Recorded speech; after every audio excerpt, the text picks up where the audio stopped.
ایک دن حماد کی birth day ہوتی ہے۔ حماد کو بہت شوق ہوتا ہے کہ اس کو اس کی برتھ ڈے پہ اس کے بابا سائیکل گفٹ کریں، مگر اس کے بابا اسے سائیکل گفٹ نہیں کر سکتے تھے کیونکہ اس کے بابا ابھی اتنے زیادہ امیر نہیں تھے، اور وہ مشکل سے اتنے ہی پیسے کماتے تھے کہ اس کا گھر بہت اچھے طریقے سے چل سکے۔ تو حماد کو بہت شوق تھا کہ اس کی برتھ ڈے پہ اس کو سائیکل گفٹ کی جائے، لیکن جس دن اس کی برتھ ڈے آئی اس کو اس کے بابا نے سائیکل تو گفٹ نہیں کی مگر بہت سارے اور ٹوائز اسے گفٹ کر دیا۔ لیکن حماد کو ان ٹوائز کو دیکھ کر اچھا تو لگا مگر وہ اتنا خوش نہ ہوا۔ وہ چاہتا تھا کہ اسے سائیکل ملے، اور اس نے ضد بھی کی تھی کہ مجھے سائیکل چاہیے۔ اور اس کی اس برتھ ڈے میں اس کے بہت سارے دوست بھی آئے ہوئے تھے، اور ان دوستوں میں کافی سارے دوستوں کے پاس سائیکل تھی، تو حماد کو بھی بہت شوق تھا کہ میرے پاس بھی سائیکل ہونی چاہیے۔ اس نے بہت ضد کی مگر اس کے بابا نے پھر اسے پرومس کیا کہ وہ اس کو کچھ ٹائم تک سائیکل بھی دلوا دیں گے، مگر حماد نے ان کی بات نہ سنی، اور جیسے ہی رات ہوئی سارے دوست چلے گئے تو وہ اپنے کمرے میں جا کر لاک ہو گیا، اور اس نے اپنے بابا سے ناراض ہونے کی کوشش کی، اور اس نے ان سب کو یہ کہا کہ اب میں کسی کی بات نہیں سنوں گا، مجھے یہ سائیکل چاہیے تو پھر میں بات کروں گا۔ تو حماد کے بابا نے اسے کہا کہ اوکے، میں آپ سے پرومس کرتا ہوں بیٹا کہ میں آپ کو نیکسٹ منتھ سائیکل لے کے دوں گا۔ حماد تھوڑا خوش ہو گیا، اور اس نے سوچا کہ ہاں اب تو میرے بابا مجھے سائیکل نہیں دیں گے۔ اگلے دن حماد اسکول جا رہا ہوتا ہے تو اسکول سے واپسی پر ایک آنٹی اسے نظر آتی ہیں۔ وہ ایک بوڑھی سی عورت ہوتی ہے۔ وہ اسے کہتی ہے حماد بیٹا ذرا میری بات تو سنو۔ حماد ان کے پاس جاتا ہے، اور ان سے پہلے وہ حماد سے کام کرواتی ہے۔ وہ کہتی ہے کہ حماد بیٹا 7 والی دکان پر ایک شاپر ہے، وہ مجھے لا دو۔ تو حماد ان کو وہ لا دیتا ہے۔ پھر حماد ان سے پوچھتا ہے کہ آنٹی آپ کو میرا نام کیسے پتہ؟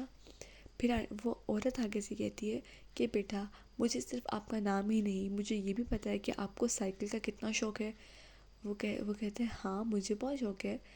پھر وہ جو عورت ہوتی ہے وہ اسے کہتی ہے کہ میں آپ کو سائیکل گفٹ کروں گی، ٹھیک ہے؟ تو حماد کہتے ہیں کہ واقعی آپ مجھے سائیکل گفٹ کریں گی؟ کہتے ہیں ہاں۔ پھر لیکن حماد کہتے ہیں کہ میرے بابا نے بھی مجھ سے پرومس کیا ہے کہ وہ مجھے سائیکل لے کر دیں گے۔ تو وہ کہتی ہے کہ آپ کے بابا نے تو یہ کہا تھا کہ آپ کو اگلے مہینے سائیکل لے کے دیں گے، میں آپ کو ابھی سائیکل لے کر دوں گی۔ وہ کہتے ہیں آپ سچی مجھے سائیکل لے کے دیں گی؟ تو وہ کہتی ہیں ہاں تم چلو میرے ساتھ، میں تمہیں سائیکل لے کر دوں گی۔ تو حماد ان کے ساتھ خوشی خوشی چل پڑتا ہے کہ اب تو مجھے سائیکل لے کے دیں گی۔ وہ حماد کو کسی ایسی جگہ لے جاتی ہے جہاں پر بہت سارے بچے ہوتے ہیں۔ وہ دراصل ایک بری عورت ہوتی ہے۔ وہ بچوں کو کڈنیپ کرتی ہے اور پھر ان سے کام کرواتی ہے، اور پھر وہ سارے پیسے خود رکھ لیتی ہے۔ تو اسی طرح حماد سے بھی اس نے ایسے ہی کام کروانے تھے۔ سارے لوگ حماد کو اس کے گھر میں ڈھونڈ رہے ہوتے ہیں، پریشان ہوتے ہیں۔ حماد کافی گھنٹوں سے گھر نہیں آیا ہوتا۔ پھر حماد کی ماما اس کے بابا کو کال کر کے بتاتی ہیں کہ حماد گھر نہیں آیا اور وہ کہیں نظر بھی نہیں آ رہا۔ پھر حماد کے بابا فوراً پولیس کے پاس جاتے ہیں اور وہ اسے بتاتے ہیں کہ حماد سر کے غائب ہو گیا ہے۔ پھر اب وہ بڑی عورت جو ہے وہ عمار کو لے کر ایک ٹرین پر بیٹھ جاتی ہے، اور وہ اسے کہتی ہے کہ اب میں تمہیں یہاں سے لے کر جا رہی ہوں۔ اس ٹائم تک حماد کو پتہ لگنا شروع ہو جاتا ہے کہ یہ آنٹی جو ہے یہ بڑی ہیں، یہ میرے ساتھ بہت غلط کریں گی۔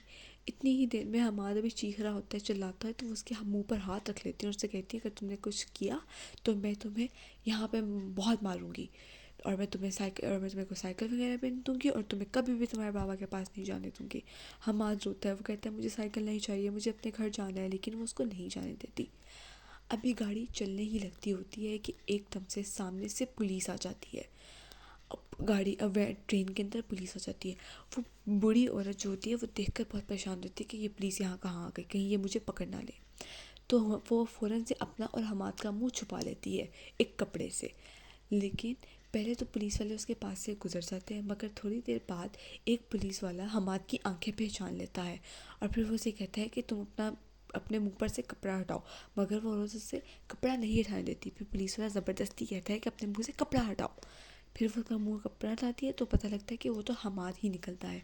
پھر وہ اس عورت کو کڈنیپ کر لیتے، اور وہ جس نے اس کو کڈنیپ کیا ہوتا ہے پھر اس کو پولیس میں لے جاتے ہیں. پھر پتہ لگتا ہے کہ اس نے اور بھی بہت سارے بچوں کو اس طرح کڈنیپ کر رکھا ہے، اور اس طرح سارے بچوں کو وہ پولیس والے چھڑوا لیتے ہیں اور حماد کو بھی بچا لیتے ہیں اور اس کے گھر واپس لے کر جاتے ہیں. اور پھر اس کی ماما اس سے پوچھتی ہے، جب حماد گھر واپس آ جاتا ہے تو وہ پوچھتی ہے کہ تم اس کے ساتھ کیوں گئے تھے؟